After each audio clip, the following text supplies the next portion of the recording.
Okay, and I'm back. Took a little break, did what I need to do. I got some food, just a grilled salami and cheese, bagels, chips, and water. Let's get into the next part of this quest. I actually am really excited to see what's coming up.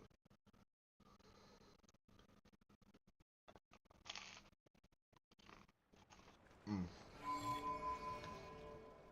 Damn it! I just realized I should have brought a napkin.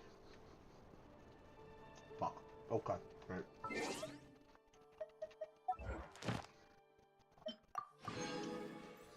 An elegy for faded moonlight. Ooh. Okay, here we go. Here we go. Where is it? Where is it? Where are we starting?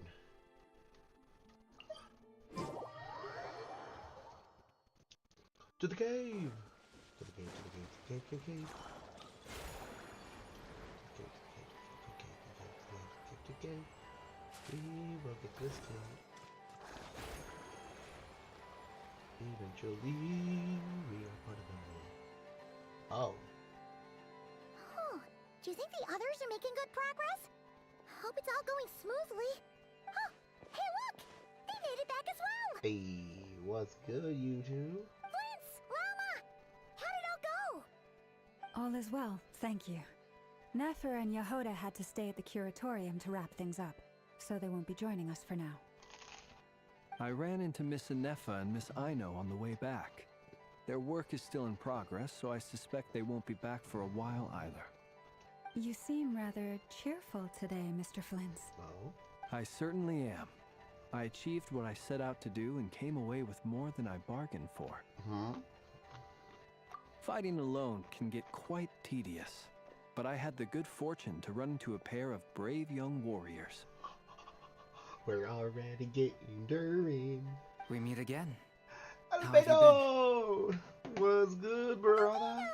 What are you doing here? It's been too long. I'm guessing you're here to see Varka? That would be a natural assumption to make.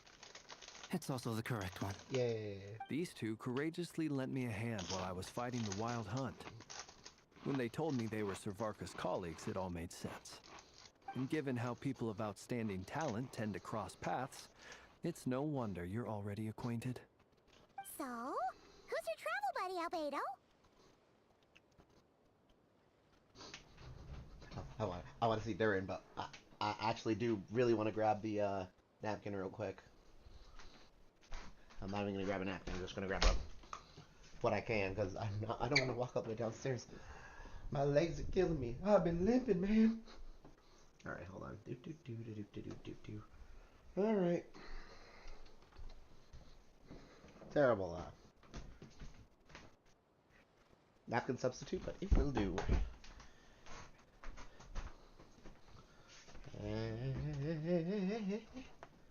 Why don't you come and introduce yourself? Why should I? Hello. Durin! A gentleman of few words, I see, and a rather stern countenance. I presumed you were acquainted with him. Is that not the case? Wait, those horns. You must be... It's nice to meet you. Again. We've technically met before. Wait a sec! You're Mini Durin! That's right. It's me. I'm glad to see you again. Mini Durin! By the way, he says it's okay if you drop the mini. Oh, okay. Yeah, I'm not as mini as I used to be. True. Interesting, isn't it? The first step towards blending into human society appears to be reflecting on whether one's name really reflects who they are. Wow! You look so different! In a good way, of course. Mm-hmm. It's great to see you looking so healthy. He actually looks pretty damn good. Thank I you, love it. Paimon. And although you're as mini as ever, I understand that diminutives don't always convey endearment. I'll be sure to simply call you Paimon as a sign of my great respect for you. Oh. Wow! You're such a smooth talker now. Paimon could get used to this. From now on, you may refer to her as your esteemed guide, Paimon. I actually think a diminutive is warranted here. Little Paimon is pretty tiny after all. Personally, I think our little Paimon is the perfect size. Little Paimon. When people call her little Paimon, it's just because she's so adorable that they can't help themselves. If that's not a sign of endearment, what is? You're absolutely right, Miss Lauma. My brother still has a long road ahead of him when it comes to understanding human relationships. Anyway, speaking of long journeys, didn't Columbina, leave with you? How come she isn't back yet? She's been catching up with old friends. Wouldn't be surprised if she stopped for a cup of tea or 10 on the way back. Uh-oh. People are talking about me. Hope it's nothing negative. Look at this freaking cast. Seems like she's in much better spirits after meeting her old colleagues. They got a cast here. Damn. Judging from your expressions, I'm guessing it all went well? It's getting crowded here. I'll go grab some chairs. No need. This is a job for an alchemist. I'll whip some up momentarily.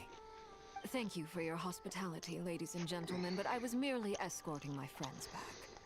I'll be meeting Sandrone shortly, as we still have some things to discuss.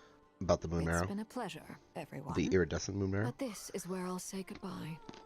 We really appreciate your help. Thanks for standing by us. For now. Come on. Spare the formalities. I'm just glad I could help out some true friends. Aww. I understand. Well, bye for now, Harlequino. That's actually really sweet. Oh, this place is hopping. It's probably a good thing one of us left. Otherwise, we might not fit all these people in. Are you saying we're about to run out of chairs? As a matter of fact, I am. Come on in and see for yourself. Huh? An elegy for faded moonlight. Here we go. I put quest for instead of act. I'm an idiot. Oh well.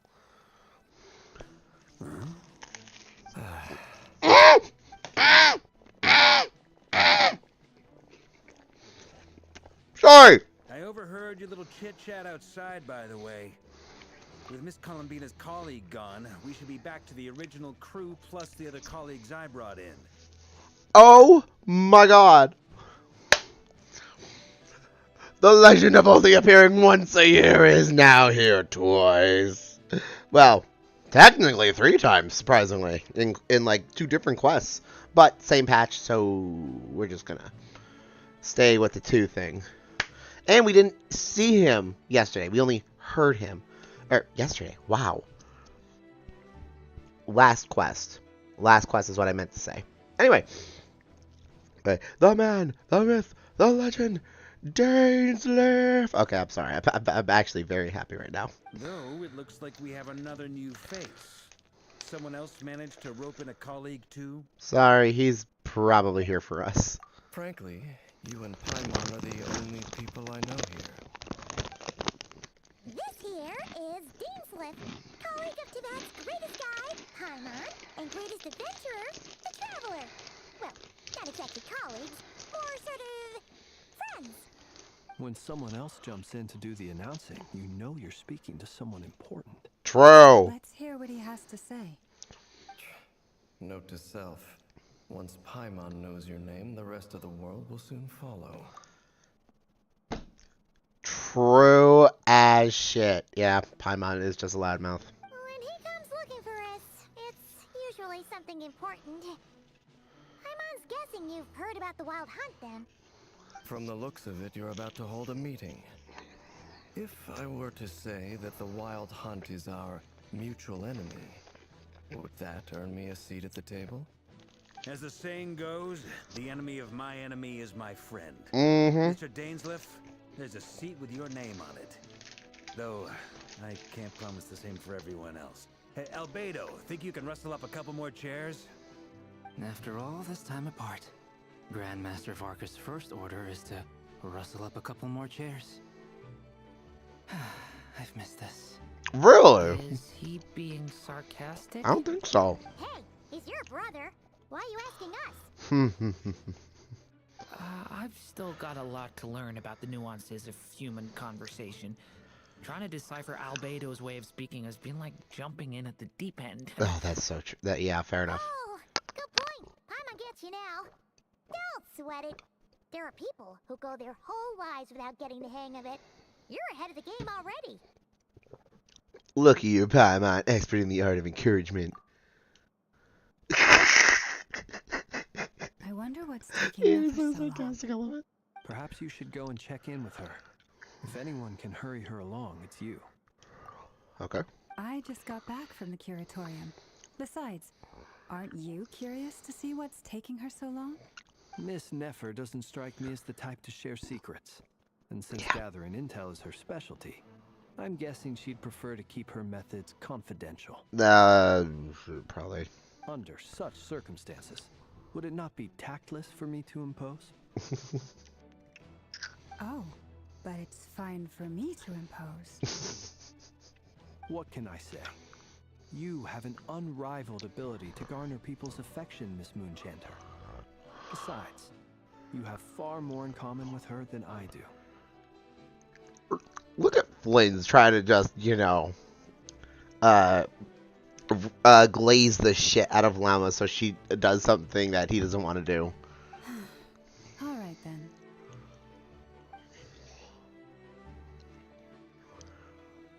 Impressive. She barely fought back at all. I admire your powers of persuasion, my friend.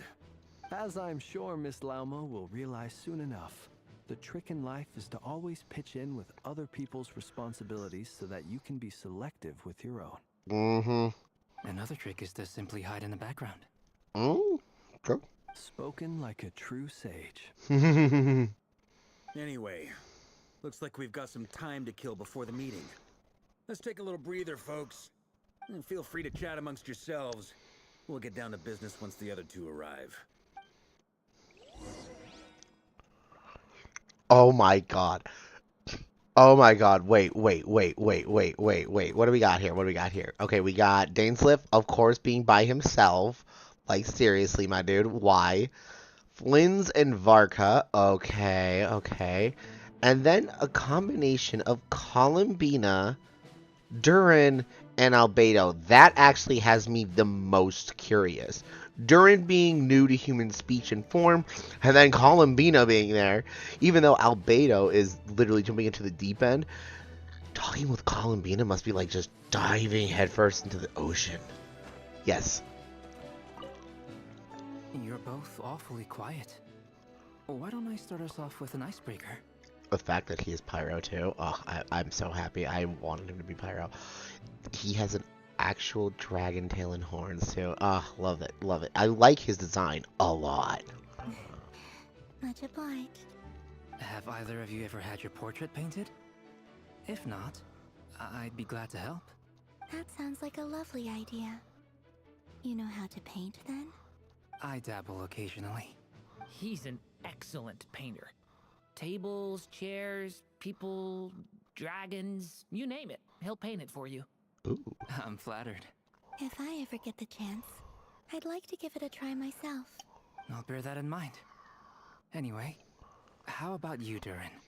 What sort of portrait would you prefer? Oh, I'd be fine with anything. Whatever style feels best to you. Very well. Then I'll play it by ear. You can replicate any style I want? I can try. If you show me a sample, I'll do my best to match it. Ooh. Thank you. In that case, I'll dig up some reference material for you. You know what? I did not actually account for like just how nice everyone in the group is. Like, seriously. You're both awfully quiet. I wanted to see if there was like extra dialogue, so we're just gonna. But yeah, no, I thought it would be a little bit more awkward than this, but no. Albedo's actually doing a good job of trying to help out with the conversation. I like it. The man, the myth, the legend. Dirt. Okay. Is there something you'd like to say to me? Yeah! For starters, why'd you just show up here without even giving us a heads up? Isn't that what he always does, Paimon? Shut up. If you think back to our previous interactions, you may recall that that's hardly out of character for me. You do have a point there. Sorted out your accommodation then? Oh yeah! Yep. You'll need to find somewhere to stay the night too, right? Want to tag along with us? You never know. We might get a group discount. Sure, let's do that. Great! Paimon will handle it. And in return, we can get Dainslift to be our very own personal bodyguard. Paimon, you're thinking out loud again. If that's what you had in mind, you should have said so sooner. I'd be happy to help. Oh, okay then. Paimon was only kidding, but good to know. Anyway, since we're all here together, we might as well watch each other's backs. That's just what friends do, right? Indeed. Thank you. I can't wait for you to fight Murderer. Truth be told, I can't remember the last time I was in a meeting with so many people. You're not alone there, my friend. The Lightkeepers also struggle to bring everyone together for a serious discussion. I don't doubt that. I've only ever met two Ratniki, one being you, and the other being that young guy, Eatlua. Eatlua is a good apple. I'll give him that. He's kind, honest, and regularly delivers supplies to my lighthouse. A true Ratnik to the core. In that sense, he puts me to shame. No. So you're what? A fake Ratnik? That's what it sounds like you're saying. But I get the feeling that's not quite what you meant. Come on, why the awkward silence? Sorry. I'm not even gonna bother trying to hide it. You've known all along, haven't you, my friend? What? Now, that was an awkward silence. Let's just keep this between ourselves. Probably best if Eloa doesn't know, huh? So he knows. Wait, Varka, how do you know? That goes without saying. Gotta be careful what you share with youngsters, after all. Anyone else in the know? Let me guess. The Traveler and Paimon? It's dangerous being too sharp for one's own good, you know. Then, in the name of the Animo Archon Barbados himself, I swear, your secret's safe with me. When we went for drinks, you said that you and Barbados were practically best buds. In the light of that claim, do you really expect me to take your oath seriously? So, Flynn's, about that? Of course. Just as long as you don't go spreading around the fact that I'm close with Barbados, all right? Fair enough, then. Nothing like a bit of mutual leverage to seal the bonds of friendship. The fact that there was two awkward silences, I don't know why, I loved it. Hey! Is someone you way too annoyed because we sent someone to go fetch you? Oh, they're both annoyed. You okay, Llama? Never?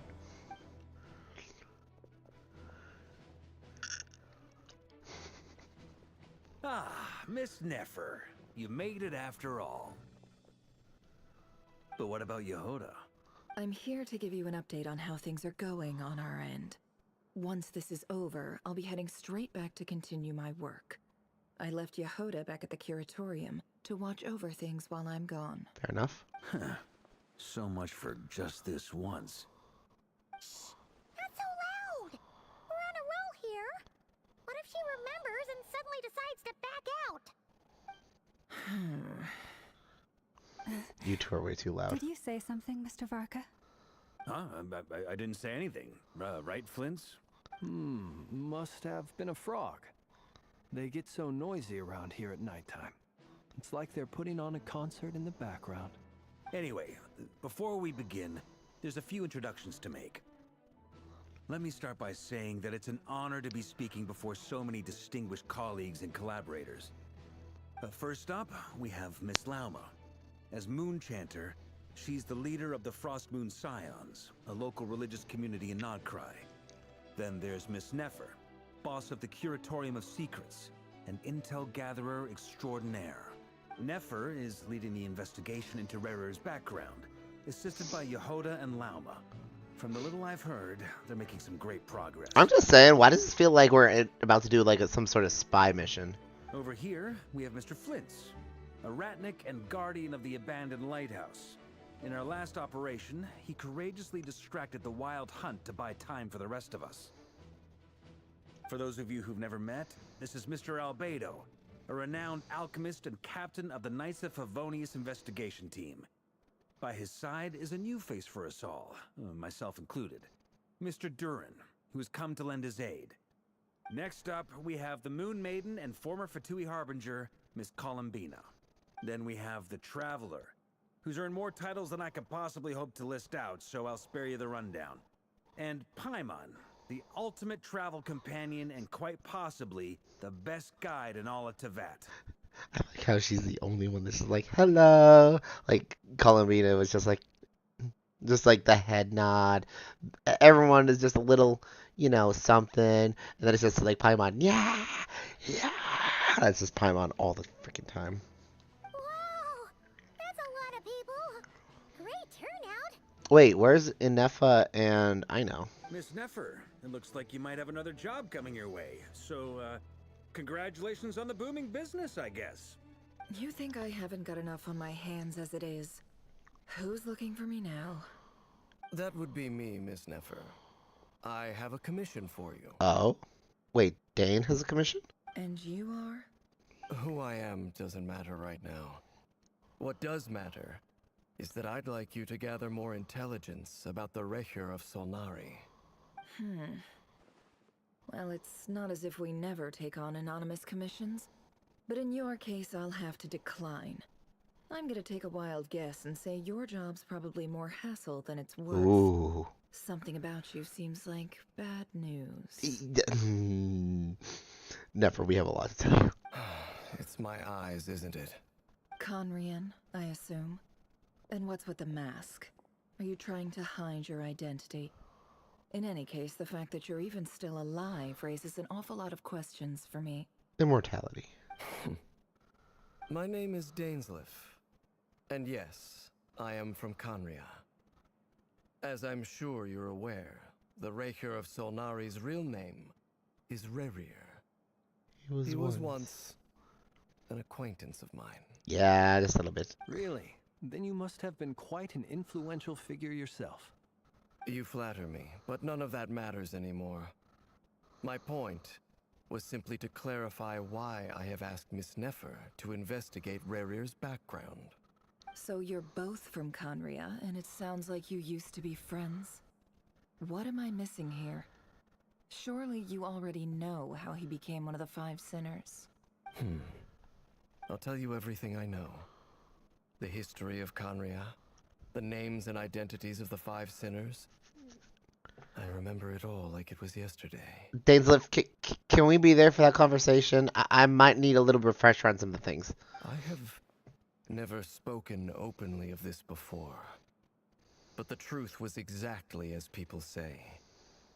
The Five Sinners were each driven by their own desires, and it was by playing upon these that the Abyss tempted them to their fall, tearing Conria apart in the process. The visionary, Vedafinir, who wished to foretell the future. The wise, Haroptatir, who sought limitless knowledge. Gold, Rhindaughter, who desired to create life. The foul, Surtologi, who pursued supreme strength. Sought unlimited knowledge, wished to foretell the future. And last, but not least, Recher of Solnari, Rerir, Ravager of the Moon. Of the five, Rerir is the only one who remains a mystery to me. He never harbored grand ambitions. So what changed in the space of a single night? How did he come to fall like the others? In other words, you're saying that his change came as a shock to you, and you have no idea what actually happened? That's right. You mentioned how the Abyss tempted them, which led to their fall. But what did that look like in practice? And what other context can you give me about the events of that time? The more detail you can give me, the better. Strangely, now that it comes to it, I hardly know where to begin. Sorry. I am super excited for the lore. The fateful night took place during the era of the Eclipse Dynasty. Okay. One day, my elder brother, the visionary, Vedifenir, was summoned to the palace by the Vinster King, only for the king to gouge out his eyes and cast him into the dungeons. What?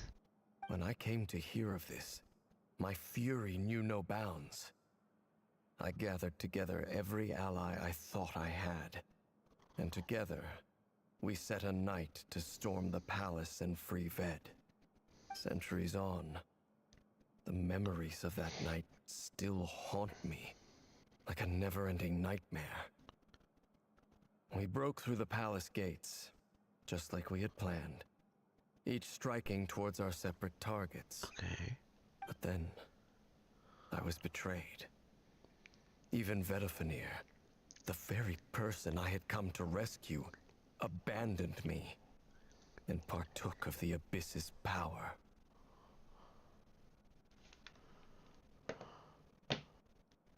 You know what? No. We know a little bit about psychology. Okay.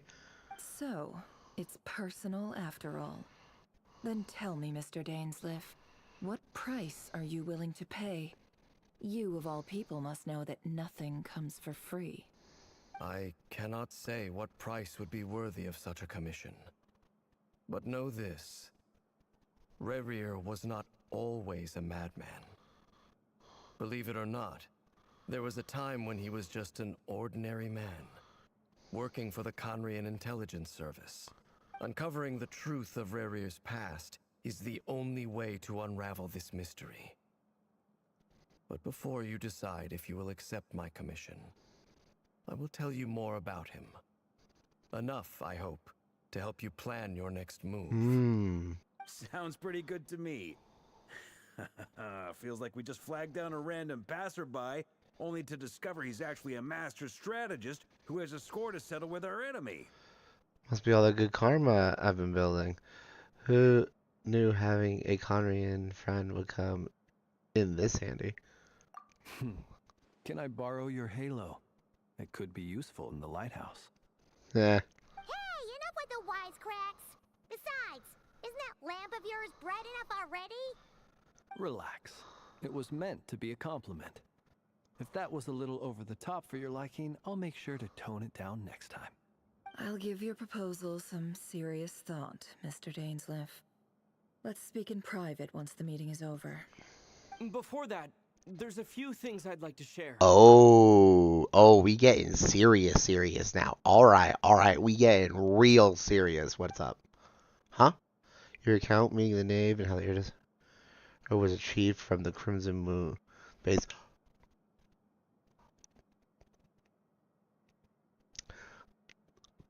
Quest went up half a point just from the fact that the black screen actually has a continue button on it. Thank you. You made it clear the knave chose to help you of her own accord, then conclude by reporting how the hearts of the three moons are finally in your hands. Now that we've united the hearts of the three moons, your power should be greatly enhanced. But it seems like that hasn't happened yet. I believe it will take a little longer. You've done so much for me, so I want to be completely honest with you all. Even though I'm doing a lot better now, the truth is, my recovery will likely be an ongoing process. From the moment I was born, my power has been slowly ebbing away. And that is because Tevat has never accepted me. Even with the moons united as one, it seems my rejection cannot be undone. Interesting. So far, I have yet to find a solution. It may turn out to be a problem that will plague me until the day I finally leave this place behind. Even so, I will do everything in my power to help you drive out the Rayhir of Solnari. As Arlecchino put it, this is not about chasing the spoils of victory. It's just a gesture of heartfelt gratitude. Okay. Kutar. She seems a lot more energetic and positive than she did when we first met her. Defeating the Rahier Her of first meet. Solnari will be no easy task. While my strength slowly recovers, we'll also need to gather more intel. Naturally. We should take all the help we can get if we hope to defeat him. We've considered several viable plans now, but our choice hinges on the answers to a few key questions. Okay. Is it even possible to kill Rahier? What experiences shaped the person or monster he became? And what's he really after? Given Albedo's expertise in alchemy, I think we should leave him to try and answer the first of these questions. Understood. Yeah, that's a good idea. As for the other two, I'm afraid we'll have to count on you again, Miss Nefer. Believe me when I say it's not my wish to burden you. But right now, relying on your skills is our only option. So you're placing all your hopes on me, huh? We can't thank you enough for agreeing to help us. Honestly, I can hardly believe how lucky we are. Everyone not great smooth talker, huh? You sure have a talent for changing your tune, Miss Moonchanter. Timid like Yehoda one moment, then flinches insincere flattery the next. Ladies, please. I must object to your portrayal of me. That's all. Feel free to keep bickering. Just pretend I'm not here. Hey, whoa. Don't make me catch some strays, okay? I have to object to how you believe. Listen, I don't like how you think of me. No, keep fighting, it's fine. So, let's just get back to it. I almost don't want to leave this room. I'm curious to see how this plays out. Of course she does. I have faith in you, Miss Nefer. Something tells me you'll stand by us until the very end. Oh? And what makes you so sure of that? What if I suddenly decide that my compensation is insufficient? This isn't about the money. I can sense that you've got a deep-seated distaste for Rahier. And knowing you, that alone is motive enough. Look at them getting along so well. Like two peas in a pod. Varka, you're not helping. Shush. And I'm the one they accuse of insincere flattery. There is no justice. Flins, you're not helping. Shush. Miss Lauma, you have to understand something. Unlike you, I don't actually enjoy having everyone's hopes on my shoulders. Is that right? Well, maybe the fact that I'm willing to put my hopes in other people says more about me than you. But the fact is, I also trust you. And that's because I know that you're someone we can count on. Aww. Anyway, we've got our plan, so let's get moving. Mr. Dainsliff, let's talk. And Traveler, once we're finished, if you've nothing else planned, I'd like you to come with me. This whole experience is teaching me a lot. For instance, I now know that when other issues come up in the future, I'll have far more luck getting Lauma to convince Miss Nefer than trying to do it myself. Damn it, Varka, don't say the quiet part out loud. Hate to say it, friend, but that's one of the funniest things I've heard in a while. Why? You think I've got it wrong? Quite the opposite. But what makes it so hilarious is how long it's taken you to realize. Nefer and Danes converse intently for quite some time. From the gravity of their expressions, you can tell how heavily the next stage of the plan weighs upon them both. After a short chat, Albedo and Durin head off with Varka on what they describe as a sample finding mission. Lama steps out for a while, then comes back loaded up with emergency medicine. She tells you that while people rarely expect to get hurt, it is her duty to be ready when they do. You and Paimon wait patiently for Nefer, content to see how well everyone is working together. Once Nefer is finished, you follow her and Lama back to the curatorium. Ooh, we get to do the next part with Nefer, yeah. What's this? Oh. Knock knock, motherfuckers. Ooh. Look at that Sumeru vibe. Look at that Sumeru vibe. Look at that Sumeru vibe.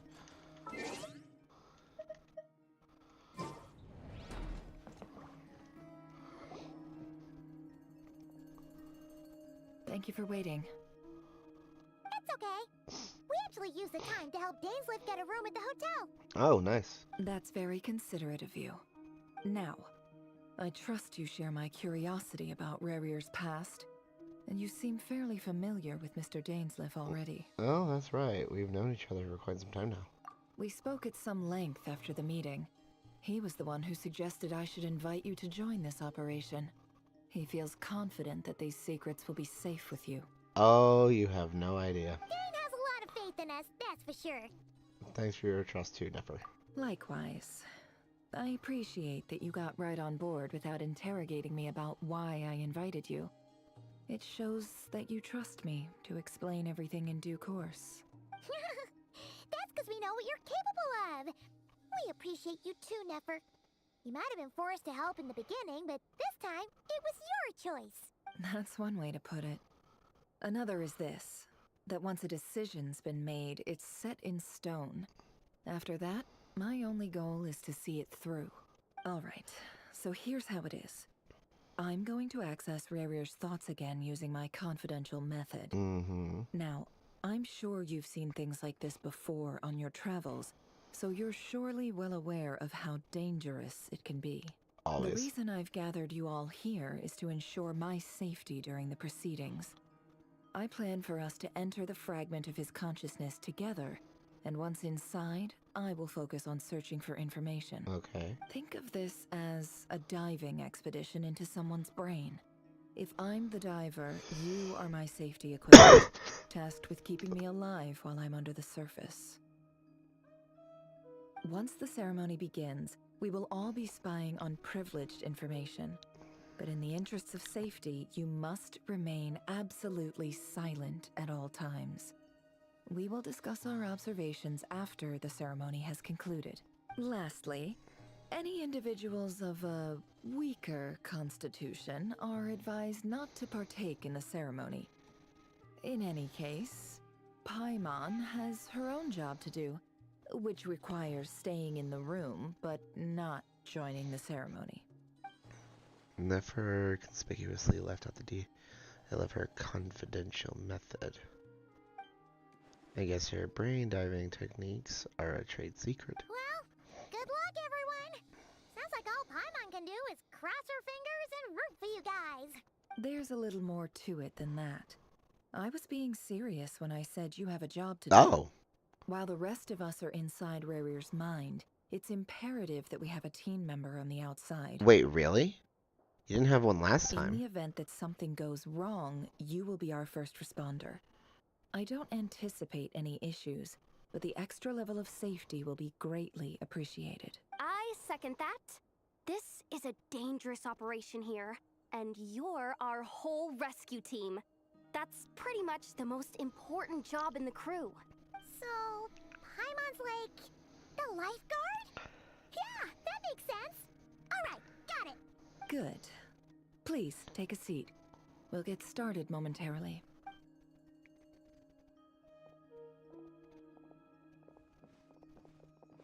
So, did Mr. Dainsliff tell you anything else? He told me that he believes Rarir kept some big secrets in his life. He's not sure that they were the cause of his eventual downfall, but he's asked me to uncover what those secrets were all the same. But surely you're not planning to go through with this, no matter the cost. If you think that, you'd be overestimating me. I'm a businesswoman, not a mercenary. But I do have my own professional reasons for taking this job. Interesting. You think I'd turn down the opportunity to get a first-hand glimpse into Conrian history? No chance. Fair. Well, as long as you don't let morbid curiosity get in the way of safety concerns, we're good. Oh. Will do. Oh, well, we can help you. Such a killjoy. Oh, never. Come on. She's got incense candles. Almost feels like a summoning ritual. It's like Nefer still has no intention of sharing her trade secrets, but now's not exactly the moment to pry. I see there's a chest set on the table. Could that have something to do with her intel gathering methods? All right, I'm good to go. All set over here too. I'm ready as well. Promise, Paimon, you'll be extra careful. Pinky promise. All right. Let your whole body relax. We're about to begin. Close your eyes. Alright, so we play Genshin blindfolded now, right? Where are we? Could this be his office? Pretty standard setup. Bookshelves, paperwork, files. According to Dainsliff, Rarier used to be an intelligence operative. Chances are there's plenty of top secret intel stashed away in this room. Is this where you keep your secrets, Rarier? Can't say I'm not looking forward to this. Wait. This is that part in the in the trailer. Hold up. He looks even gloomier than last time. I wonder what's changed.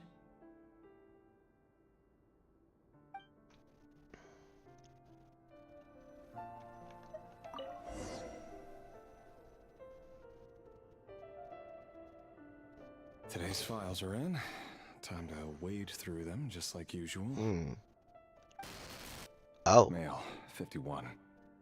Occupation, cook. Confirmed Crimson Moon descendant. Has maintained frequent contact with other descendants over the past year. Poses a threat to the dynasty. Neutralized. What? This one should be archived under purged targets.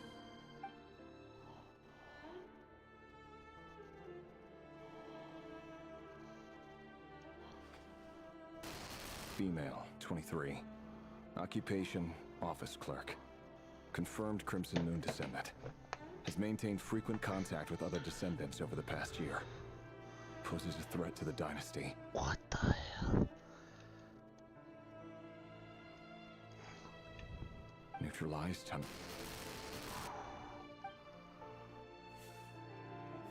Another one for purged targets.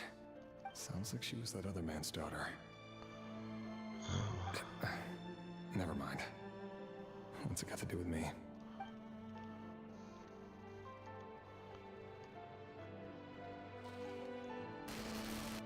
Male, 40. Occupation, teacher. Confirmed Crimson Moon descendant. Has been observed making contact with other descendants during the past year. Poses a threat to the dynasty. Oh my god. Neutralized on... This is such Just a another nobody for dreary the job. archive. Come to think of it, I remember surveilling this man. A case like his never would have been considered a priority in the past. Huh. He barely even interacted with other Crimson Moon descendants. Oh boy. I don't like that thought process. Female, 16. Occupation, none. Orphan and confirmed Crimson Moon descendant. Has been observed making contact with other descendants during the past year. Poses a threat to the dynasty. Oh, come on. Neutralized on...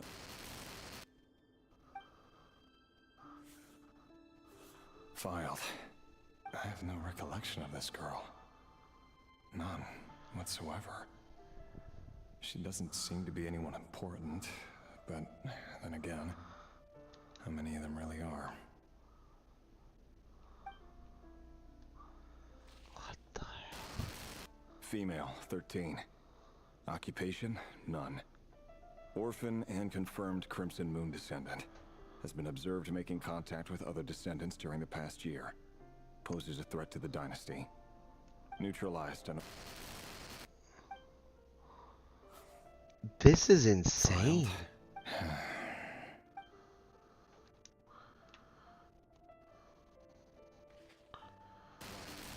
Male, 11. They're getting younger. Orphan and confirmed Crimson Moon descendant. Has not been observed making any contact with other descendants during the past year. Poses a threat to the dynasty. Neutralized on...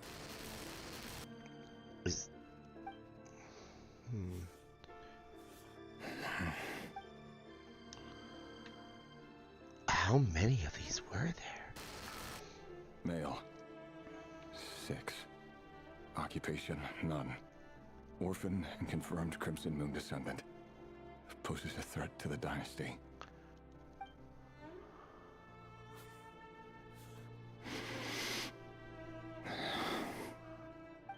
It's funny, isn't it? Your job is becoming both harder and easier at the same time, depending on how you look at it. Sooner or later, the Crimson Moon descendants will be completely wiped out. But as their numbers dwindle, they become harder and harder to track down. That's not how it is. Fortunately, however, most of the able-bodied adults have already been taken care of. The remaining weaklings will be increasingly easy to deal with. No! No. My job is to ensure the survival of the Eclipse Dynasty. And the only way to do that is by eliminating any and all potential threats. It's a perfectly legitimate line of work. Every single one of my colleagues can attest to my fairness. And if my friends were aware of the facts, I know they'd back me up too.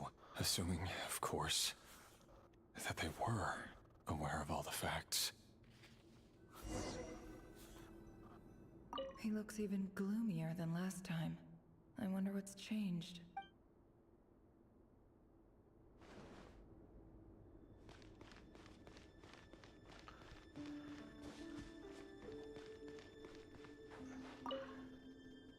A file tucked inside a folder. The title reads, Dear Breakfast Shop Owner. It's a list of names, but at this stage I have no idea who any of them even are.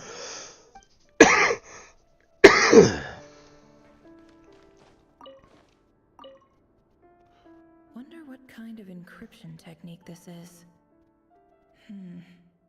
Seems like it has to be inserted into that camouflage device nearby. Aha! It's an audio recording. Please, hear me out. I can't shake this feeling that someone's been spying on our house. No, I'm not being paranoid. It's true. I saw someone dressed in all black. It was a couple of days back, but that was on another street, not near my house. I swear, I know what I saw. There's a note in the margin. Surveillance of the Run for their residence has concluded. We apprehended the target and filed the mission report last night. Could the voice in the recording belong to one of Rare's targets? Oh my god. Okay. No, seriously, now I needed to say it. Like, I know the king was mad, but Jesus Christ, he was mad. Actively insane. Bookshelves full of documents. Looks like these are all files, packed with the personal details of individual Conrians. The Crimson Moon dynasty preceded the eclipse. Since Rarier worked as a secret agent during the latter, it stands to reason that he was tasked with purging remnants of the old dynasty. Yep. Lines up exactly with what Dainsleif told me. I'm actually just realizing that I did not get any sleep last night. And the only reason it has dawned on me now is because I just got slapped in the face. Inlaid with a precious gem.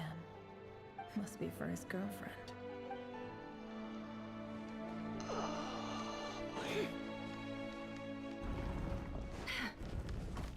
Where are we going? Mr. Vedifalnir, it's been quite some time since we last met. Here we go. Rarier, I trust you're here because you have something important to discuss. Forgive me. I wasn't tuning out, it's just, I noticed you didn't even phrase that as a question. As if you knew I was coming. Tell me, does someone in your position ever feel the need to ask questions at all? It is indeed within my power to foresee certain things. Things like your arrival. I was just thinking. It won't be long before I'll be inviting both you and Dane to my wedding. That isn't a lie, but nor is it a fact as such. It's a wish, isn't it? No fooling a prophet, is there? Ever since that day we met for drinks, I knew it was only a matter of time before you came looking for me. Does it feel good? knowing how the future will unfold. I'm afraid the notions of good and bad fail to capture the complexity of what such a power entails. Once you've seen what will come to pass, it can be all too easy to succumb to fear and melancholy. Unless, of course, you learn to abandon these feelings. You fear my silence, and long to hear the words I left unspoken that day. That's right. You must have noticed my reluctance to broach the subject. And the reason is simple. Because the truth could never have lived up to your hopes. For both our sakes, such words are better left unsaid. The burden of prophecy was never meant for your shoulders. So who exactly do you deem worthy to hear your prophecies? None but our exalted king? Or rather, our king as he once was. You're closer to his majesty than I am. You must know better than anyone how much he's changed. You say that as though it is to my benefit.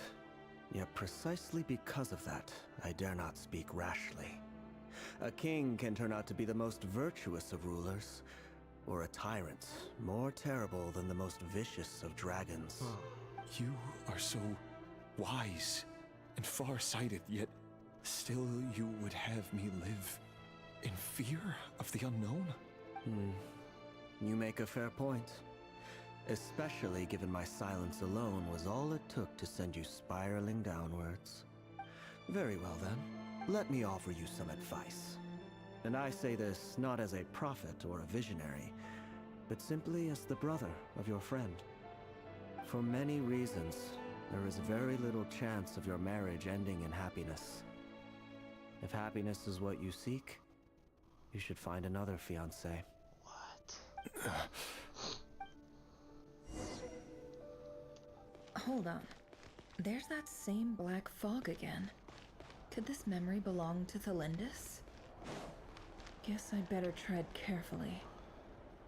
We going in. Walk careful. Wait. Hear me out. This time we finally got a clear look at his face and learned his true identity. His name is Rayrir, and he claims to be one of the king's guards. What did you say? A cruel irony, isn't it? The man you're set to marry leads a double life as a brutal executioner. Why are you telling me all of this now? Simple. It's because I want you to kill him. You are the only person he would never suspect. Okay, yo, the trailer had one tall person, one little kid, and my thought process was like, yo, you telling a little kid to go kill someone? Nah! Little kid giving out the job shit. No, absolutely not. I would never dream of doing such a despicable thing. So you'll just stand by and watch him slaughter us to the last? Do not forget that the blood of the Crimson Moon flows in your veins too.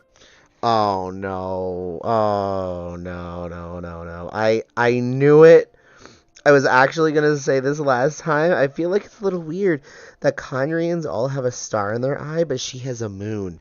Fuck. The blood of the Crimson Moon? What does that matter now? The dynasty has long been dead and gone. You think that alone is reason enough for me to throw away everything I have? Why wouldn't it be? You too were once a child of the Crimson Moon, just like me. Don't tell me you've never felt so much as a flicker of fury for the way we were trampled into the dust.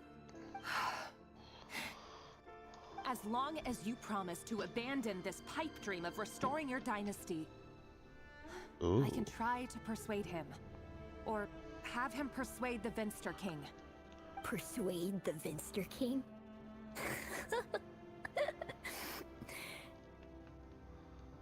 Do you even know why he's so obsessed with hunting us down? Why he keeps trying to force us to hand over our secrets over and over again? Or why we refuse to give up on restoring the dynasty? The Vinster King. A blind fool. His eyes clouded by powers from beyond this world. A petty little man with a miser's heart. And he dares to sit upon the throne? Mark my words. Sooner or later, Conria will fall. And it will be his doing. If you can't bring yourself to do it, so be it. Just you watch. It won't be long before calamity descends upon us all. The Rehir of Solnari. That really is quite a secret you've been keeping from me, Rerir. But who am I to talk? Am I really any better? I've kept my own past a secret this whole time too. Love should be built on honesty. But ours was born from lies. Is it really so wrong to hide things that would only make life harder? If we don't cover up the parts that no one else should see, how can we go on pretending to be normal? Vedifulnir must have known all this. And that's why he made his prophecy. In the end, nothing stays hidden forever. But I won't just sit by and watch this disaster unfold. I'll do everything in my power to protect what I cannot afford to lose, no matter who I have to face. Ooh.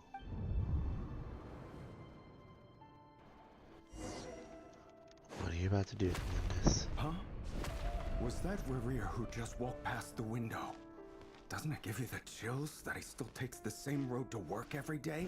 As if nothing ever happened. Those people at the deli. Enough already. They're clearly pretty taken by their own disguise, so just smile and play along. Pull the rug from under beasts like that, and you'll risk having your throat torn out. Deli. Oh. They're talking about those people from the opposition. Right. I'd almost forgotten they used to run a deli. People of no consequence always vanish so easily. And no one even remembers them. But surely you can see he's not the man he pretends to be. So many have died already, and they say that the king's madness grows with each passing day. We're not going to survive this, are we? But why does it have to be this way? Do we really deserve to die just because of the blood that runs through our veins? Felindis, are you even listening? Sorry, Freether. My mind was off wandering. I heard you, though. You're talking about what Rerir said. He's just following the king's orders. He's a secret agent, and it's his job to hunt down rebels and dissidents. By the time you first met him, he'd already taken lives. Maybe he was using you from the very beginning. No. Rerir has no idea I have anything to do with the Crimson Moon. My family are only distant relatives of the main lineage, and besides, my eyes are perfectly ordinary. Truth be told, apart from my teacher, pretty much no one knows I have any connection to any of it. It's been a long time since my family severed ties. But as Orlog said, who could possibly talk sense into that raving lunatic of a king? No one. I'll work something out. Trust me, I'm with you all. But for now, you need to keep yourselves hidden. Don't let anyone find you, anyone at all. Don't forget that Rerir is an Eclipse operative. You need to be extra careful when he's around. And when I am too. For now, don't come looking for me. And if anything happens to me, just act like we've never met. If even you can't escape this, what hope do the rest of us have? But after all this time together, surely he wouldn't lay a hand on you. I won't speak in his defense, nor can I give you a clear answer to that question. But I'll do everything I can to put an end to this. Here, hold on to this. If an opportunity to escape presents itself, take it. You'll be glad you took some spare change. Yo. You call that change? But what about you? I've got a job, and there's still money coming in.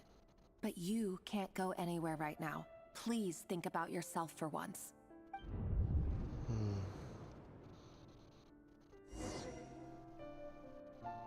I have a terrible feeling that that girl's one of the ones in the fence. Or not here anymore. Another day, another round of assassination training. Training ground is just beyond this hidden passageway. When you kill a person, doesn't it bother you when you end up covered in their blood? Why would it? Aren't we all just walking blood bags? But not everyone is accustomed to hunting down others like prey. You've been a hunter for so long now, you seem to have forgotten that most people don't just go around killing one another. Leave me alone.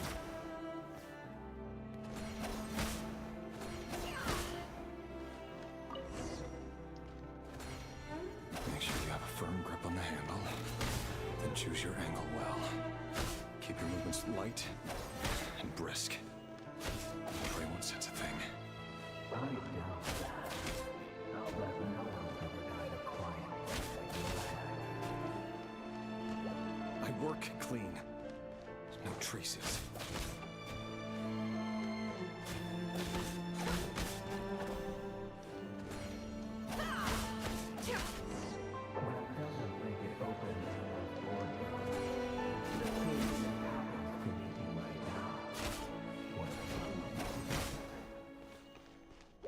That won't happen. He's changed. Ever since he fell under the spell of that power. In the beginning, he only had you take out a handful of the guilty.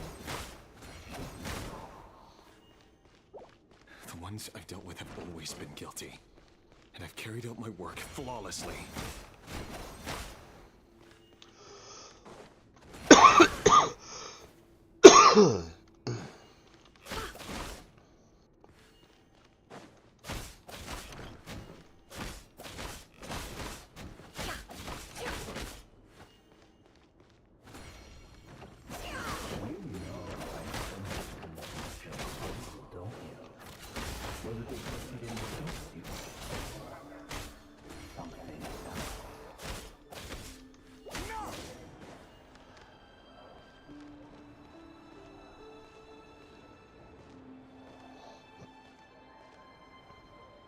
Oh, good lord.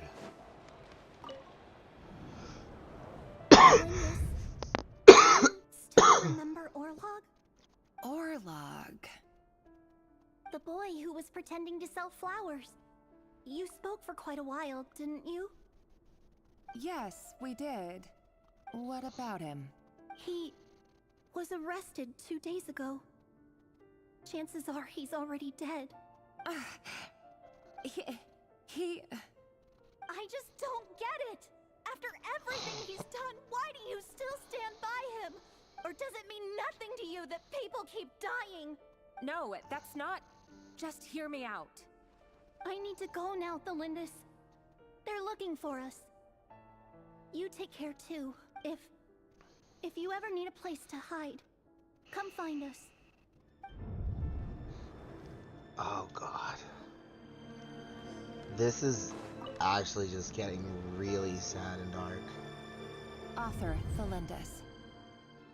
Over the course of this week, the research object was subjected to interference for a total of 47 hours for experimental purposes.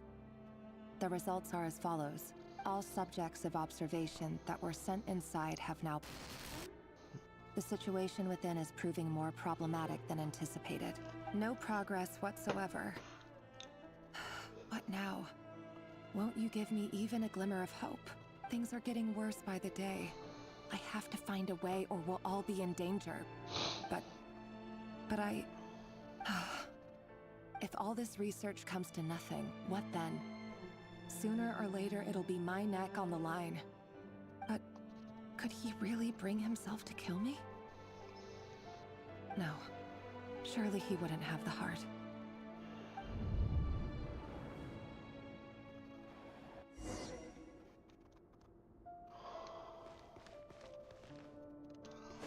The dead kids are gone at least. Oh, I can't get up there.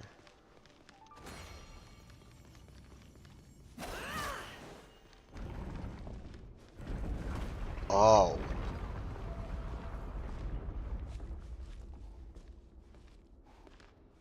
Why won't you just let us go? We don't even know each other. All we want is to live ordinary, peaceful lives. You want To live?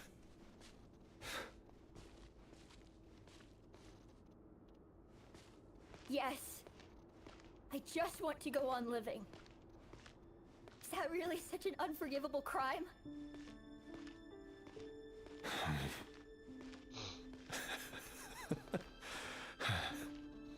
You want to go on living. I want to keep living too. To keep living forever. That's why I have no choice but to continue on the path I'm on. If only some savior would suddenly swoop down and change the way the world is. Too bad that's not going to happen. Imagine that. If there really were such a person, you and I wouldn't be standing here like this, would we?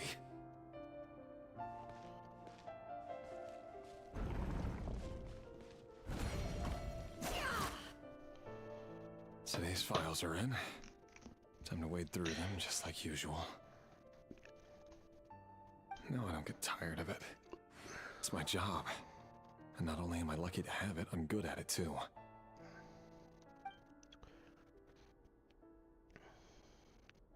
Huh. Wait. That's... Thalindis? It wasn't even him. No. No! Why? But you bear no mark of the Crimson Moon. How could you possibly have anything to do with them? It cannot be. A diluted bloodline. Carefully concealed. I see it now. You've been living in the shadows just like me. What a fool I've been. Numbing myself with talk of justice. Even imagining my friends would back me up. But in the end, You kind of were in an echo chamber. Irminsul. Finster King! How far are you going to take this? From the direct bloodline to secondary offshoots? And then what? Today it's the descendants of the Crimson Moon. Who will it be tomorrow? Will you not rest until everyone down here is dead? No. This cannot go on. This is where it ends. Holy shit.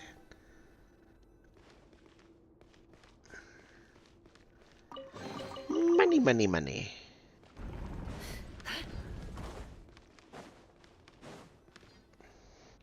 Oh, Chaldar. You're really letting me go? I am. As long as you can guarantee that no one will find you. Don't worry, I'll be extra careful. No one will know I was here. But what about you? Me? If you let me go, you won't be able to complete your mission, will you? Good point. In that case, maybe you should stay. No, please! I just want to see the outside world again. To... Go on living? Yes. I know you're a man of your word. So please, just let me go. If I let you leave, what will become of me? Just kidding. Go, now. But remember, don't let anyone know you were caught. We'll be seeing each other again very soon if you do. Even shadows in the dark must live by a code. But you can't save everyone. You've been whispering in my ear for days now, Vedavulnir. What are you trying to do? Break me down? I only say this because you I was wondering who this is. to your problems. Let her go, Rerir. You risk losing everything. I will not abandon Thalindis. Then you'll need a little more vigilance and a lot more power. The world is changing, Rerir. Keep your eyes peeled for your moment of opportunity. That voice used to be so unclear. But now I know exactly whose it is. It's Vedafalnir. He won't tell me how to actually resolve any of this, but he keeps trying to manipulate me like a puppet. What's his game here? I'm still trying to figure that out. Tell me then. What will this moment of opportunity look like? And no answer. He's like a ghost. Always disturbing me when I'm on edge, but never answering when I need him most. So, the Eclipse Dynasty was purging, well, massacring the descendants of the Crimson Moon. And it seems like it was all connected to the Vinster King's research. The King's obsession with abyssal power left the future of Conria hanging in the balance. Jesus. No wonder every aspect of Rarir's life was so unstable. And it looks like this Thelindis, Rarir's would-be fiancé, herself belonged to a sub-branch of the Crimson Moon Dynasty's descendants. It almost defies belief that a couple like them could hide the truth from each other for so long. If the Vinster King hadn't intervened in such a drastic way, they might have gone on deceiving each other for the rest of their lives. Possibly. And why does Vedderfanir, Daneslif's older brother, keep talking in Rarir's head? This guy kept more secrets than I ever imagined. The human mind is like a vast desert of shifting sands. When you follow the flow of someone's memories, you only ever see the parts they're willing to let surface. Time for something a bit more creative. We've been inside Rarir's mind this whole time, building up a picture of his psyche. There's already enough clues on the board to start reading between the lines and mapping out the rest. Now, we can finally begin to put the pieces together. Sure, it'll only be a reconstruction, part simulation, part reasoning, but it's usually pretty accurate. Once we've built up a cognitive profile, we just need to cross-check the logic behind his actions. And then we'll be able to take a sneak peek at whatever it is that Rarir has really been hiding. What do you mean? What are we about to do here? Ooh, chess pieces.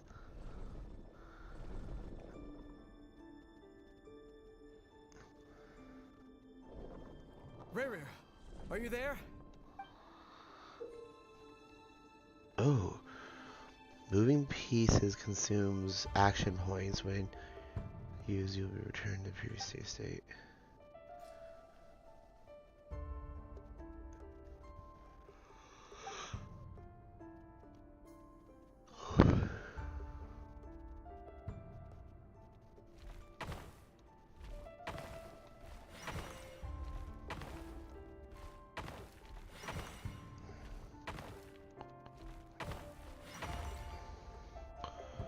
Rarir! Come out, it's urgent. Dane? What's wrong? Quick, come with me. I'll explain everything once we've met up with the others. Okay. I'll come. But the Lindis is still over at the Universitas. I'll need to leave her a note. All right then, but make it quick. I've never seen Dane so worked up before. Whatever this is, it must be big trouble.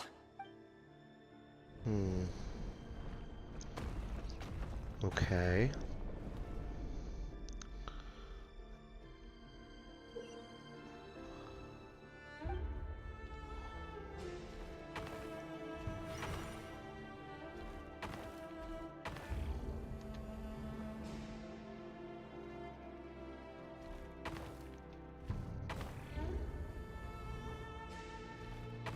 Nope.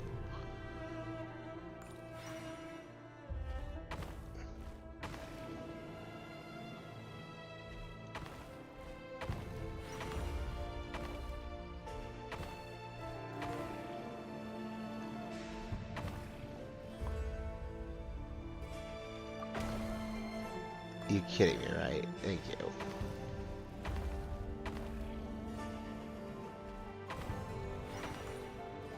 That was so stupid. That I had that. Well, this is a nice change, meeting you all at this hour. When men and women of ambition can speak face to face in broad daylight, I say that's a big step forward for our dear Conria. Don't be ridiculous. We do not fear the day. Why would we seek refuge in the night? You might ask your blade that same question. I'm told it prefers the cover of darkness. The word on the street is that Sir Delogi only strikes when he has an unfair advantage. Ooh. But that is patently false. I see you're missing an arm and a leg. Surely only a fair fight could explain that. If this is your way of offering me replacement limbs, believe me, I'll take them. Oh, we can certainly discuss that. With bioalchemy, anything is possible. Assuming I have your full support in my research. Oh no, quote, quote. Lunatic. Robtatir, what brings you here? Why, Dainsleif, of course. He invited me. Please, cast aside your apprehensions, Miss Rhindaughter. Whatever the rumors may say, I am but a humble servant of the king, and I can assure you he affords me no greater convenience than he does you. Well, the Universitas Magistrorum won't stop fawning over you. So at least some of the rumors must be true. You're clearly doing well for yourself, so drop the humble servant act. It endears you to no one. You're president of the Universitas Magistrorum, the chief royal mage known as the Wise by royal appointment, and by far the most favored among the 4 pillars of Conria. Vice President Veet doesn't even try to hide his envy when he sees you. My success is a product of hard work and grit. It's as simple as that.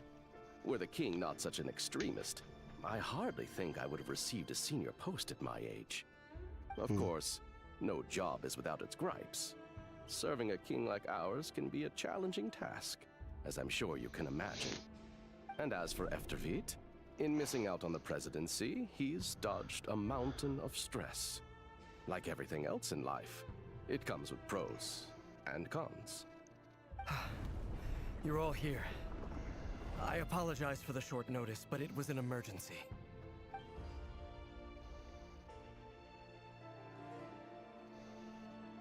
You must be Rerir. Mr. Sertologi. Yes, I handled your case file during your sentencing. Nothing personal, of course. I'm pleasantly surprised that you remember me. You're clearly a person of substance if you've been invited here. But Dainsleif, you'd better have a very good reason for convening this little gathering. It's my brother, Vedafenir. After he spoke at the court this morning, the king was so infuriated by his words that he had him blinded in both eyes and thrown in prison. Vedafenir in prison? Strange. I thought the king trusted him and Horoptatir more than anyone else in the world. Does this mean the king's circle of trust just got even smaller? It has nothing to do with trust. It's about what the king wants, which is as clear as day to anyone paying attention. I simply appease him, because it's in the best interests of the Universitas Magistrorum. And also because you're slimy. Vedafenir, perhaps less so. But still, a visionless visionary? It rather inclines me to think that qualifications are not what get you ahead in Conria. Ooh. Do you honestly think this is an important discussion to be having right now? Dane, what are you planning to do? Rescue Vedafenir, I assume. Correct. It will mean storming the palace by force. Tonight. I need all of you on my side. That's far too dangerous. And don't forget, Dainsleif, you're captain of the Royal Guard. You swore an oath to the throne. You've been planning this for a while, haven't you? I have no desire to commit treason. But whatever critique the king may have of Vedafenir, disfiguring your most loyal subject for putting the best interests of his court and nation first, this is not the conduct of a wise ruler. My blade will force the king to see the error of his ways. So, Vedafenir's prophecy enraged the king. I'm sure it wasn't what he wanted to hear, but if he won't take counsel even from the visionary, That is deeply troubling news. The extent of His Majesty's madness is now all too clear. The question is, how does a man like me get out of this situation unscathed? You have noble ambitions, Dane. But I'm afraid they don't do much for a guy like me. I'm not interested in saving the world. All I want is a letter of pardon. A letter of pardon? For whom? Thelindis? The chances of the Vinster King issuing a pardon for anyone connected to the Crimson Moon seem vanishingly slim. Yeah.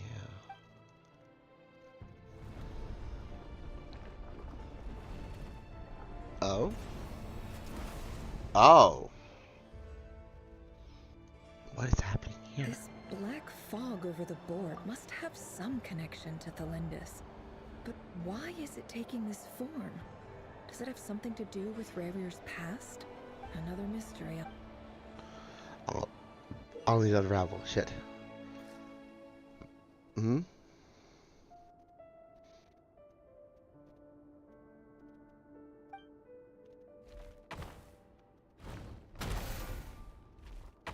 Okay, got it.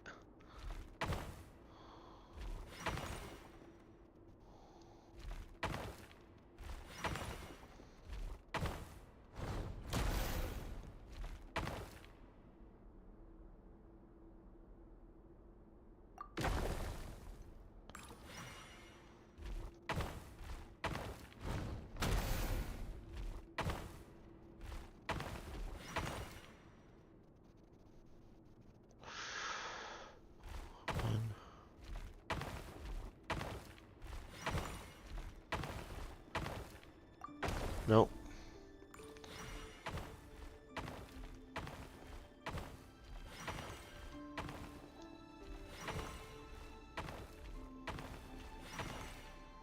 There we go. Author Thelindis. Over the course of this week, the research object was subjected to interference for a total of 60 hours for experimental purposes. The results are as follows. Research dating back to the Crimson Moon Dynasty has established 2 points regarding moon marrow. Firstly, its origins have something to do with a god's power. Secondly, it serves as a portal to an as-yet indeterminate location. Moon marrow can thus be defined as a spatial gateway. However, there are a number of hurdles to overcome before we can answer the question of where it leads to. To start with, opening the gateway requires a specific power source, which the relevant literature indicates. An enormous amount of power is then required to keep the gate open. Currently, the total power output of our instruments remains in the single digits. To make matters worse, I am now the only staff member remaining in the Moon Marrow lab. The Universitas Magistrorum recently decided to move most of its personnel into abyssal energy research, which has stymied all Crimson Moon-related projects. This is not a wise move. I have always maintained that placing all our hopes in a single source of power is risky, especially one as poorly understood as this, as well as making ourselves overly reliant on a single resource. We are neglecting other promising technologies. I apologize if this comes across as disrespectful, but as a Moon Marrow researcher, I desperately want to see the world beyond the gateway. If we really made it there one day, what would we find? And how would we go about taming the unknown? My imagination is endlessly fueled by questions such as these. Huh. Okay. Interesting. Getting to know a little bit more about her thoughts, her logic. And another one. Oh gosh. My body needs to keep moving. Hold up. Yep. I need to keep moving because the tiredness has been like kicking my ass, but I want to finish this. Period. There's no question about it. 3, 2, 1.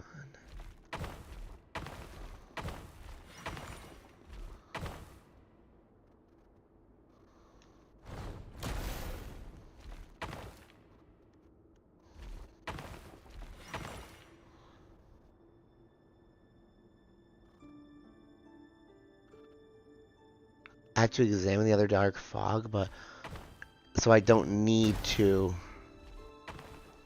defeat all of them by one anyway.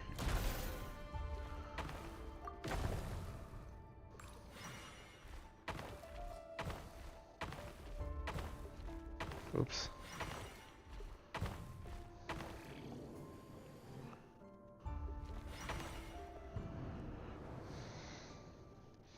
This is for you. I heard you're gonna leave the city with your parents. Delindis, did you hear about what happened? I've heard nothing. Rerir got back very late last Friday, and he was acting a little unusual, but he slept pretty well, so I'm guessing whatever he did was a good deed. You never saw him, and I don't know what he did. And this conversation never happened. You understand? What if he finds out that you pried into his secrets? Don't be silly. I don't know what secrets he does or doesn't have. All I know is he's just a normal guy who happens to run some errands for the king. Are you scared of him? I don't know. The Rerir I know doesn't match the person you all describe. Logically, I should be scared of him. And yet, I don't want to lose him. But enough about that. You should get going. Be careful with the package I gave you. Keep it secret. Keep it safe. What's in it? A piece of the moon. All you need to know is that as long as you keep it safe, then in the future, everyone will be able to see a red moon. A red moon? You mean our moon? That's right. Our moon. Promise me you'll look after it. I promise, Delindis. The Crimson Moon bloodline will never die out. Its light, the color of blood, will become like a fire that flows in our veins, no matter how long it takes. Oh no. I'm scared about what's about to happen here.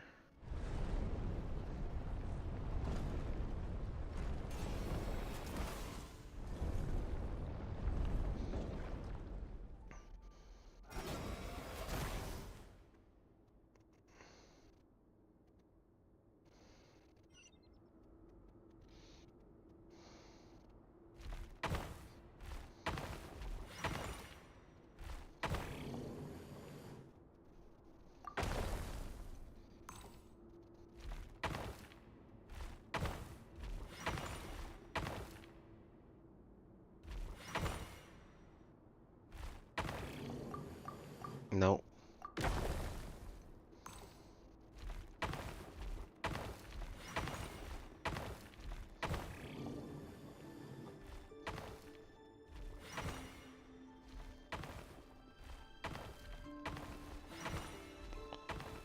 Bong.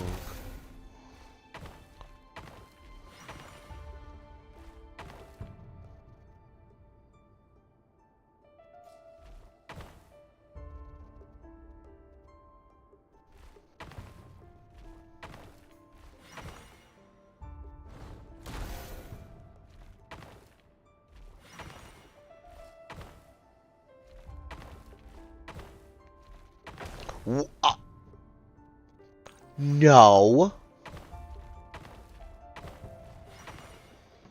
Jackass. Hurry, everyone, and stick to the plan. Sir Dainsleif, what are you?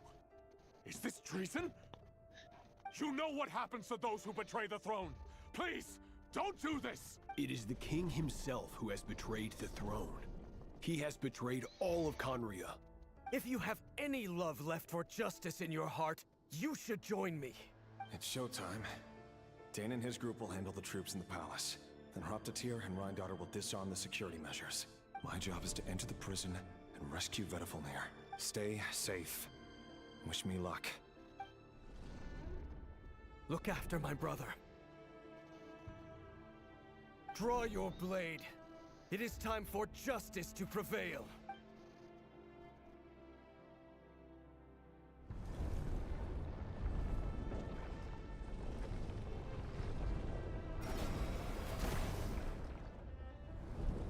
Ooh.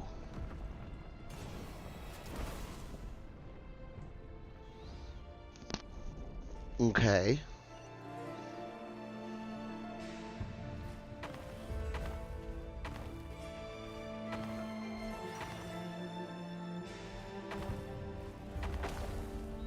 Hmm? Oh, I see what I need to do.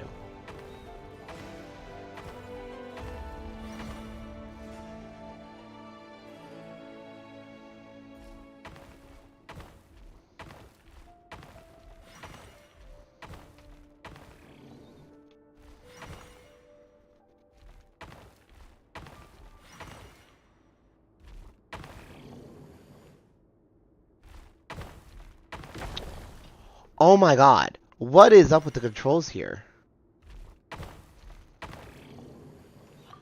And I did that wrong because I know I need to go to 3 first.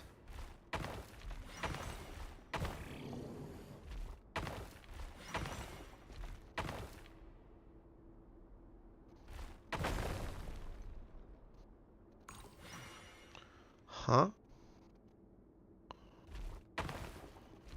Oh.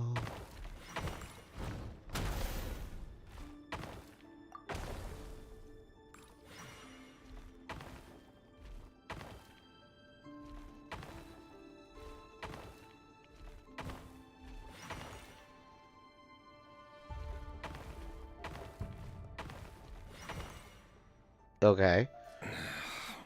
This place is filthy. And the smell is abominable. Clearly, the king doesn't allow his prisoners a single shred of dignity. Found you. This is dire. Hello, Mr. Vettelfnir. Ah, it's you. Surprised? Oh, wait. I guess surprise isn't an emotion that prophets feel very often. I certainly felt some surprise in the moment when I was blinded. Surprise at the king's sheer ignorance. Surprise at just how unfairly this world responds to words of earnest remonstration. I'm curious. What did you prophesize this time? It wasn't a prophecy. It was a word of warning. Someone had to say it. The king has forsaken all reason in pursuit of his obsessions.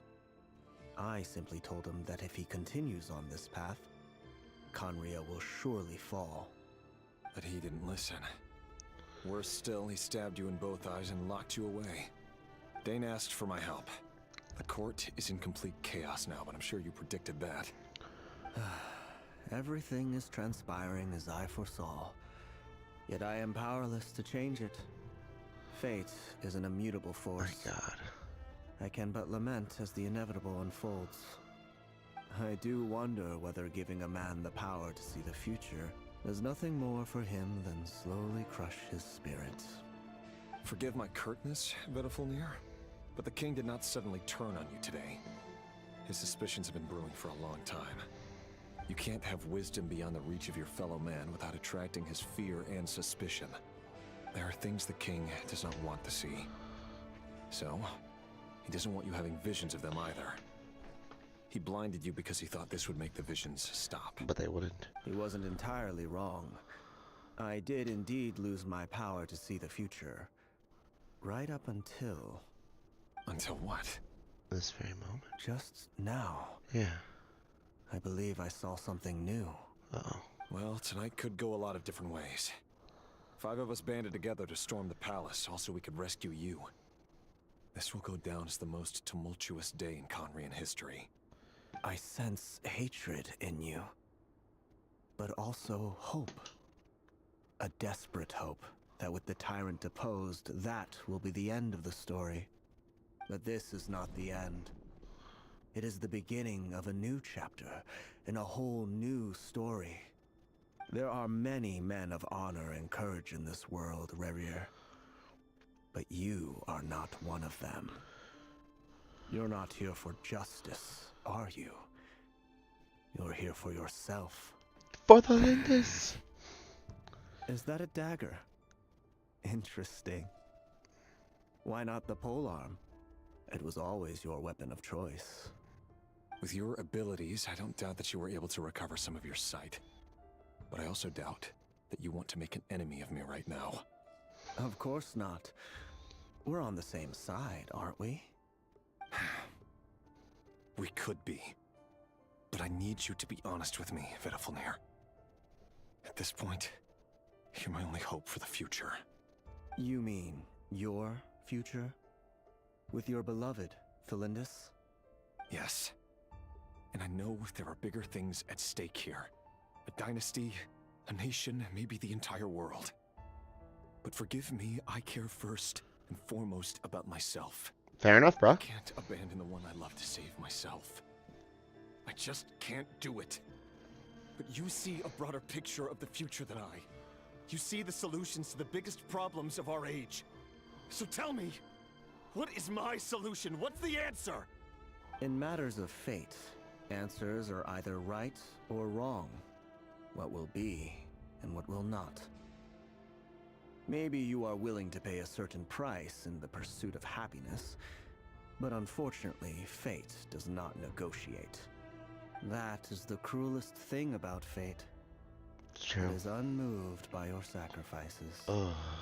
That can't be true. 100% is. I know it's your voice that I keep hearing in my head, urging me to see how the world is changing, to seek more power, so I can protect the things I love.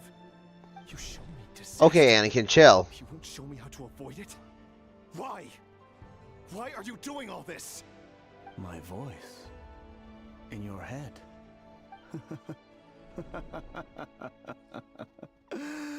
So, you hear it too. The voice that steals your mind, gains your trust, and drives you crazy. Wait, what? It turns out that we are not so different, you and I. Vedifilnir just broke into the strangest smile I've ever seen in my life. As if he'd discovered some monumental secret. But then he suddenly switched to looking extremely weary. Very well then. My advice to you is as follows. You must persevere. Whatever trials and tribulations you may face, be steadfast in the belief that they are your path to the future. Okay. For as long as you live, your story with Thelindis shall not come to an end. That is the only chance you have of fighting back against fate. It is up to you whether you believe my words. Regardless, that is all I will say on the matter. I have no right to intervene any further. I will hold you to your word. Thank you for setting me free. In return, I will tell you one more thing that you cannot afford to ignore. Just then, a strange wave of energy rippled through the city. We had no idea what it could mean. If I were you, I would head to the Universitas Magistrorum. The Universitas? Oh no! I'm sure we'll be seeing each other again very soon, Rerir. Whatever Vedifilnir said, I didn't catch it. I didn't even help him out of the prison. There was no time to lose. Oh no. So he just left. Because he just realized. Oh no. What's about to happen?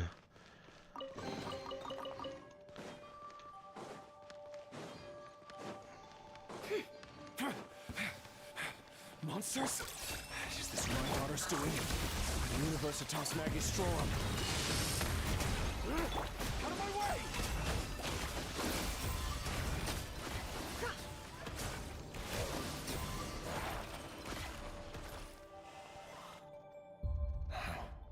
The Universitas. That reminds me of a rumor I once heard. Allegedly, the king installed secret mechanisms in the palace and around the city. No one knows where they are or what kind of power they hold. But if they were ever going to activate, it would probably be on a night like tonight. Help! Help! Hold on! Don't let them anywhere near you! Save me! I can't! That sounded like an explosion. So, the rumor is true? The king really went through with it. What other means does the king have at his disposal? They must run on power from the Abyss, and given it's a major center of Abyss research, anyone over at the Universitas will be in grave danger. I have to hurry!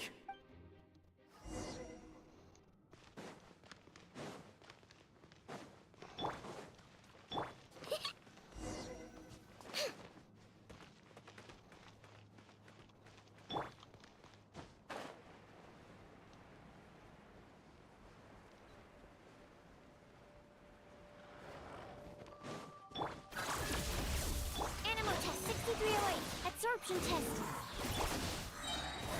Look, the rainbow! Ha! Can't hide the truth. The deception ends here. Oh. Defensive mode engaged. Ding dong, water bomb! Go claw! No more lies. Can't hide the truth.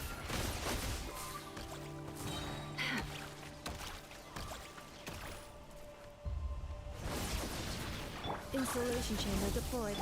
Look, the rainbow! Chew on this! It all adds up. Time to come clean. The mystery unravels. Boom. That was actually a lot of fun. If it just wouldn't, if we would just stop freaking running around everywhere. Oh boy, what are we about to see with the Lindis? Monsters at the Universitas Magistrorum? Why now? Oh no, they're coming. It's no use. The table won't hold out much longer. The weapons. Where are the weapons? Of course. All the lab equipment was upgraded after the inspection last week, but the new weapons haven't been allocated yet. Oh no. Is anyone there? I need help! Ah! Stay back! Please stay back! Please!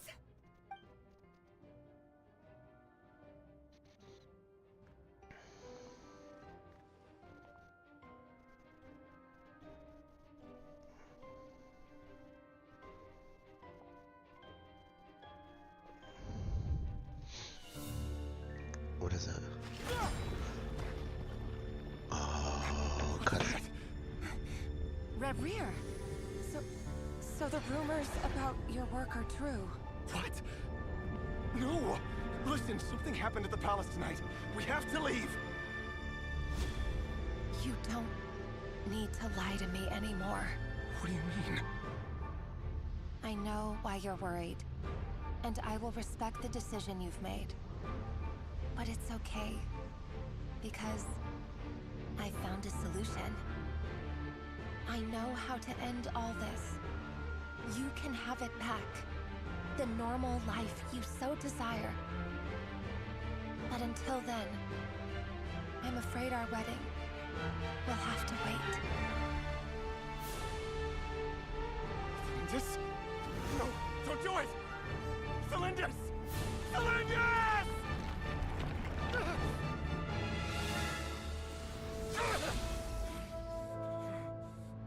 I told you, Rerir. Let her go. You will find someone better. No! No, I won't do it! I have to save her! By what means exactly? A lowly pawn. You lack the power and the strength of will. Do you know a way? Tell me! Come to the palace. Join us.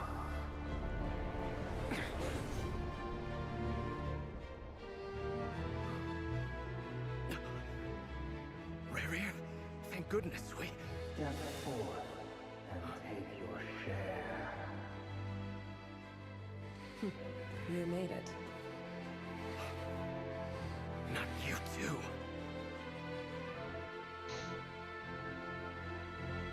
Hatred or grief, despair, desire. We all have our own.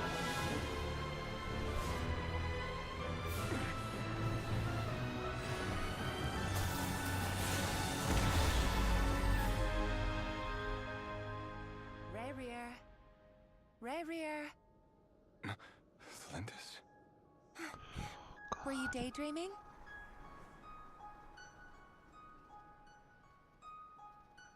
You still remember, Rerir?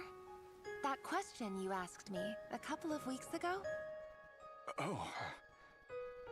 You mean the proposal? Yeah. I'm wondering, where do you think would be a good place to discuss it? Maybe in the garden? Or were you thinking a fancy restaurant? It's your choice.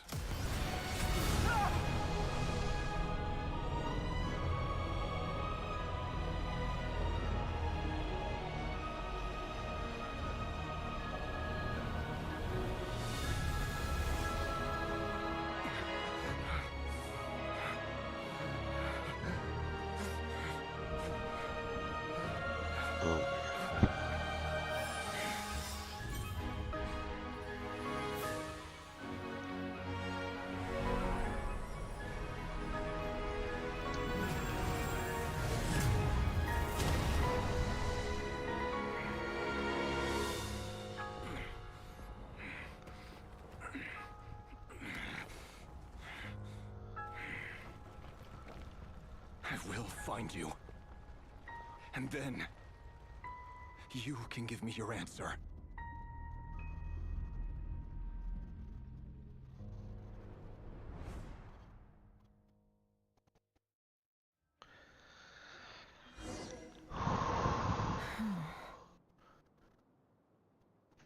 Okay, I'm just gonna pause right here for a second. I may be exhausted beyond my belief right now from how little sleep I got last night, but Genshin, you're learning the first. Listen, I don't know how long this entire uh quest or this act is, and there's a chance I'm going to leave to take a nap and then come back to it later tonight to finish it. That said, if you want to give the player information on something that has happened, my God, make sure it is a decent story. And make sure that you, like, that was a story in and of itself. And we are still on the whole broader scale here. So that's how the Raker of Solnari was born. A monster created by circumstance is a monster all the same. Viewing other people's thoughts for too long can get uncomfortable. Right now, I'm feeling a strong sense of loathing. In a nutshell, the story of Conria is what happens when the truth falls by the wayside. Everyone tells little white lies, and before long, you have a huge pack of lies that destroys everything. Time to get back. His past is filled with sorrow, but the tale of any fallen civilization is one of endless tragedy. Cruel as it may be, that was Conria's fate. I'm surprised Paimon stayed silent for that long. Like, goddamn.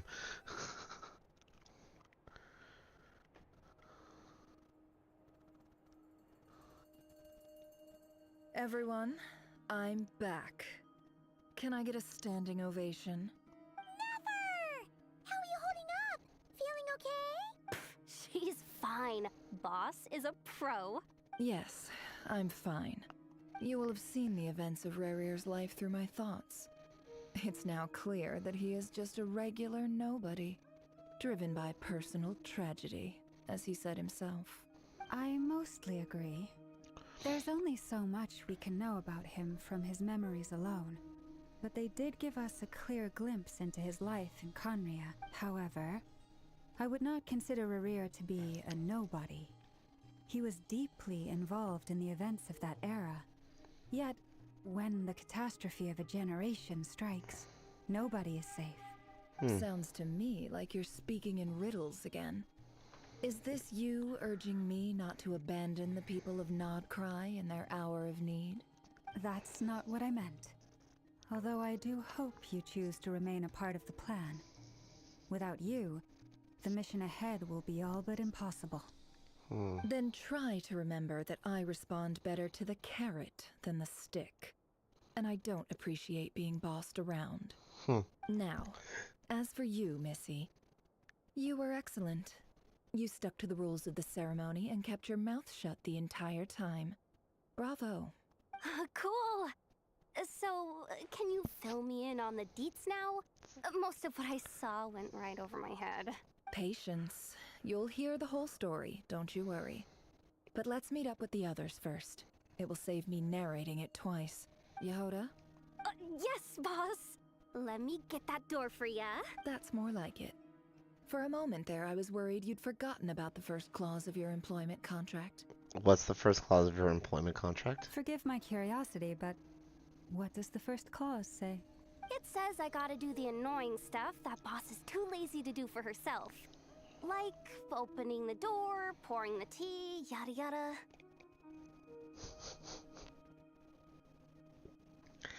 Yo, that is some shit to sneak into a contract. Is that right? If something is in the contract, it's because she willingly agreed to it.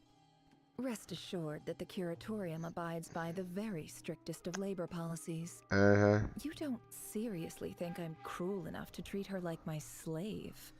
No. But I think you make her sign a contract to make her your slave. In any case, I've hardly shied away from my share of the work today. Hope I don't catch Flintz and Varka lounging about in their chairs, enjoying a leisurely cup of tea. There's nothing I dislike more than other people enjoying themselves while I'm hard at work. Oh, boo freaking who. Hey, they had their own hard work to do, and now they just lounge around and you come back and you're just standing there like, all angry because they did their work and finished first, and you didn't finish your work yet. Oh my god. No. Although I totally get that. If I see someone lounging while I'm hard at work, oh, I'm pissed. Oh no. Huh?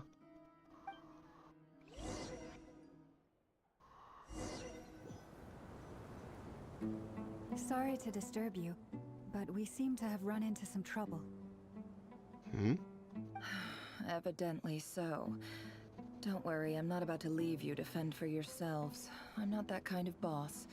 And it would go against the curatorium's labor policy. I'm sorry. What did you hear me say? I wasn't talking about labor policy. Wait. How long have I been standing here? Not long. You just appeared by the door a moment ago.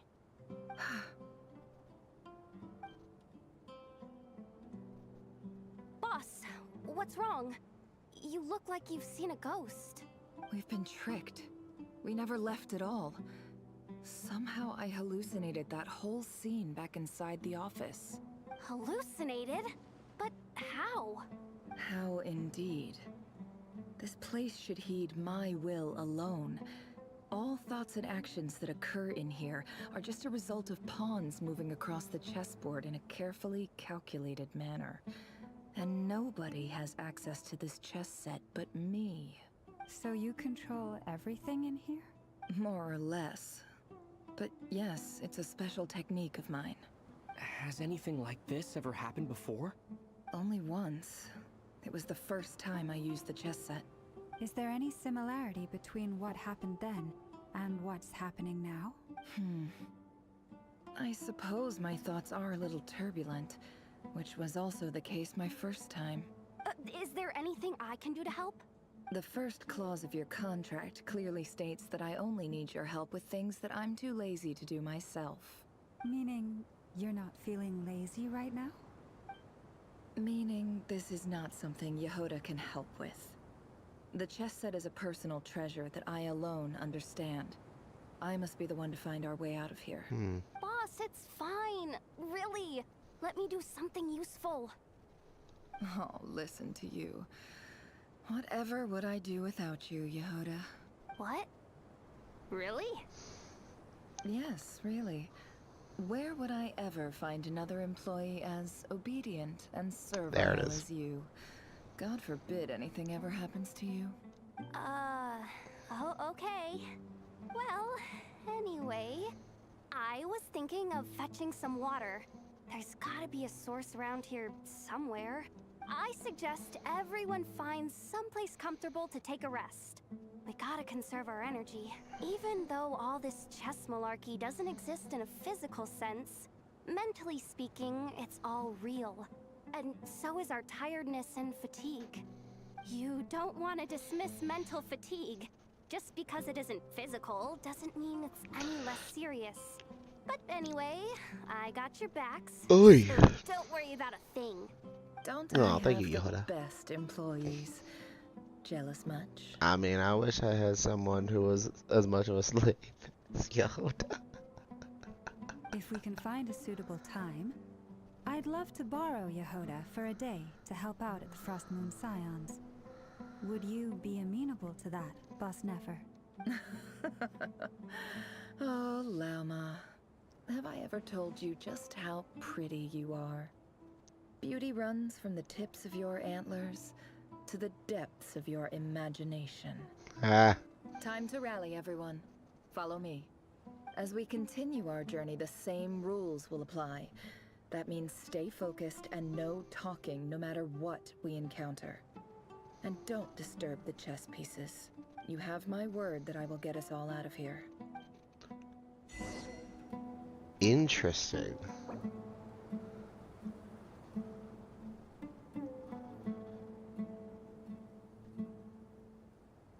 Oh no.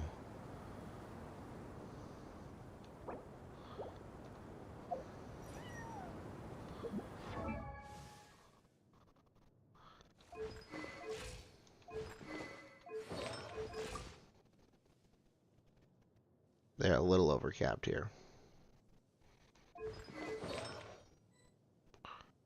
But hold on.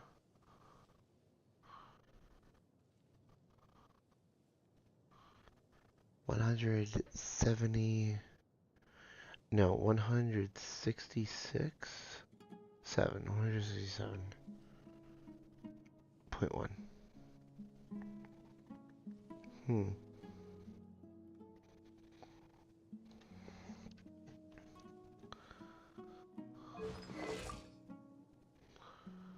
Still low down.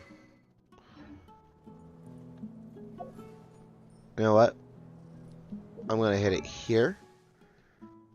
And I'm gonna actually pause the stream. I did that really badly. Oh my god. This is bad. If I can't pay attention for the ending, I'm gonna feel so terrible. So, nap, come back for part 2.